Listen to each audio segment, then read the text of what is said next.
Social media మీద పెట్టిన ఆంక్షల వల్ల నేపాల్ ప్రభుత్వాన్ని కూల్చేశారు ప్రజలు. నేపాల్ ప్రధాని రాజీనామా చేసే వరకు ఉద్యమాన్ని ఆపలేదు వారు. కేవలం సోషల్ మీడియా మీద ఆంక్షలు పెట్టాడనే ఏకైక కారణంతో ప్రజలు తిరగబడి ప్రధాని రాజీనామా చేసే వరకు నిద్రపోనివ్వాల.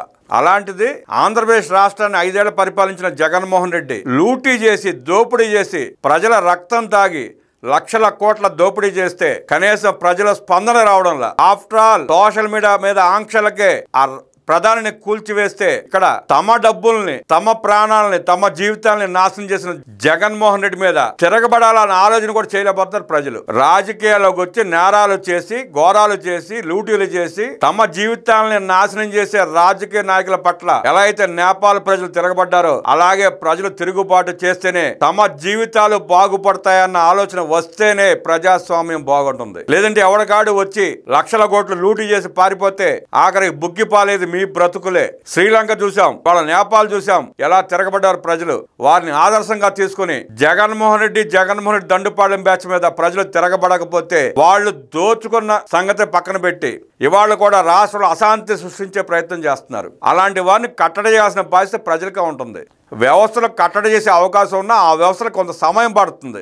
ఆ సమయంలో వీళ్ళు పారిపోయే అవకాశం ఉంటుంది. ఆ పరిస్థితి రాకుండా ప్రజలే తిరగబడి ప్రజలే కట్టడి చేస్తే ఇంకొకసారి ప్రజల సొమ్ముని లూటీ చేయడానికి కూడా నాయకులు భయపడతారు. శ్రీలంక, నేపాల్ని ఆదర్శంగా తీసుకుని ప్రజలు ఎప్పుడైతే తిరగబడతారో అప్పుడు రాజకీయ నాయకుల్లో కూడా భయం ఉంటుంది, రాజకీయ పార్టీలో కూడా భయం ఉంటుంది. ఒళ్ళు దగ్గర పెట్టుకుని ప్రజలకు సేవ చేస్తారు, లేదంటే ఇలాగే లూటీ చేస్తూ ఉంటారు. నేపాల్లో జన్జెడ్ యువత ఆధ్వర్యంలో జరిగిన నిరసన ప్రదర్శనలో ఆ దేశ ప్రభుత్వాన్ని కూల్చేశాయి. సోషల్ మీడియా ఆంక్షలు, అవినీతి, బంధువుల ప్రాధాన్యతలపై ప్రజల్లో పెరిగిన అసంతృప్తి ప్రధాని కేపీ శర్మ ఓలీ ప్రభుత్వాన్ని కోకటి వేళ్లతో పెకిలించాయి. దేశంలో చెలరేగిన ఆందోళనల నేపథ్యంలో ఏం చేయలేని పరిస్థితుల్లో ప్రధాని రాజీనామా చేశారు. ప్రభుత్వ వ్యతిరేక ప్రదర్శనలు హింసాత్మకంగా మారి దేశంలో భయోత్పాతాన్ని సృష్టించాయి. ప్రధాని ఓలీ అధ్యక్షుడు రామచంద్ర పౌడేల్ ఇళ్లను ఆందోళనకారులు ధ్వంసం చేశారంటే నేపాల్లో పరిస్థితి అర్థం అవుతుంది. నిరసనకారులు మాజీ ప్రధాని పుష్పకమల్ దహల్ ఇంటిని కూడా ధ్వంసం చేశారు. ఈ ఘటనలు దేశవ్యాప్తంగా కర్ఫ్యూ విధించడానికి దారితీశాయి. గత వారం నుంచి నేపాల్ ప్రభుత్వం ఫేస్బుక్, ఎక్స్, యూట్యూబ్ వంటి సోషల్ మీడియా ప్లాట్ఫామ్లపై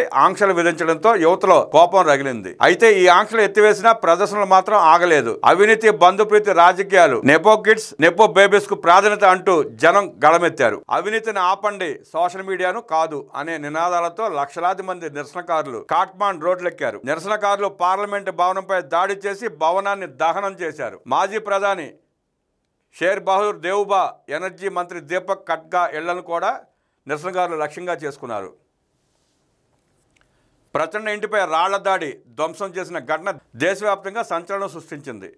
పోలీసులతో జరిగిన ఘర్షణలో కనీసం 20 మంది నిరసనకారులు మరణించగా వందలాది మంది గాయపడ్డారు. పోలీసులు నిరసనకారులపై కాల్పులు జరిపారని ఆరోపణలు వచ్చాయి. ప్రదర్శకుల్లో ఒకరైన నారాయణ్ ఆచార్య మాటల్లో, మా యువత స్నేహితులు చంపబడుతున్నారు, న్యాయం కావాలి, ఈ ప్రస్తుత పాలిత వర్గం తొలగాలి, కేపీ ఓలీని తరిమివేయాలంటూ నినదించారు. దుర్గానాహ దహల్ అనే మరో నిరసనకారుడి మాటల్లో, ఈ హిట్లర్లా ఉన్న కేపీ ఓలీ ప్రభుత్వం చేత యువత, విద్యార్థులు చంపబడుతున్నారు, ఈ ప్రభుత్వం ఉన్నంతకాలం మేము బాధపడుతూనే ఉంటాం అంటూ ధ్వజమెత్తారు. కాగా nepo kid, nepo babies, politicians nepo baby Nepal వంటి హ్యాష్ ట్యాగ్లు సోషల్ మీడియాలో వైరల్ అయ్యాయి. ప్రభుత్వం సోషల్ మీడియా ఆంక్షలు ఎత్తివేసినప్పటికీ కర్ఫ్యూ విధించి పరిస్థితిని నియంత్రించడానికి ప్రయత్నించింది. మంత్రులు రాజీనామాలు చేస్తూ ప్రభుత్వానికి మద్దతు ఉపసంహరిస్తుండటంతో చివరకు ప్రధాని ఓలీ సైన్యం సూచన మేరకు రాజీనామా సమర్పించారు. దుబాయ్ పారిపోవాలని ఓలీ ప్లాన్ చేసుకున్నప్పటికీ ముందు రాజీనామా చేయండి అంటూ సైన్యం వారించడంతో చివరకు ఓలీ దిగిరాక తప్పలేదు.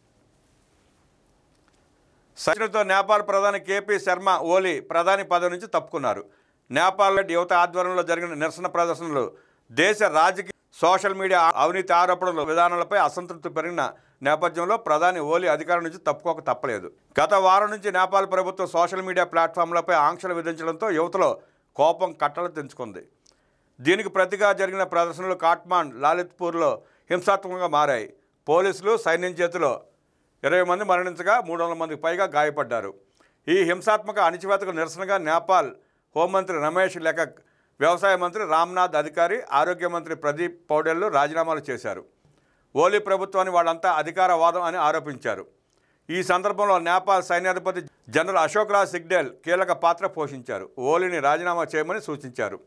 హింసాత్మక ఘటనల నేపథ్యంలో సైన్యం దేశవ్యాప్తంగా మోహరించినప్పటికీ అధికారులు ఓలీ ప్రభుత్వానికి మద్దతు ఇవ్వడానికి ఇష్టపడలేదు. సైన్యం యువత ప్రదర్శనలకు వ్యతిరేకంగా నిలబడజాలదని సైన్యాధికారులు తేల్చి చెప్పారు.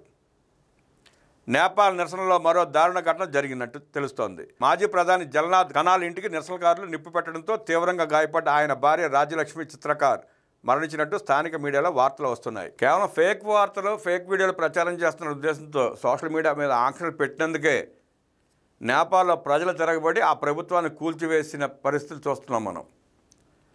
కానీ మన జీవితాలని నాశనం చేసి, మన రక్తాలు తాగి, మన్నే భ్రష్టు పట్టించి రాష్ట్రాన్ని అప్పుల కుప్పగా మార్చిన జగన్మోహన్ రెడ్డి లాంటి వ్యక్తుల్ని ఎలా తరిమి కొట్టాలో ప్రజలు నిర్ణయించుకునే సమయం ఆసన్నమైంది.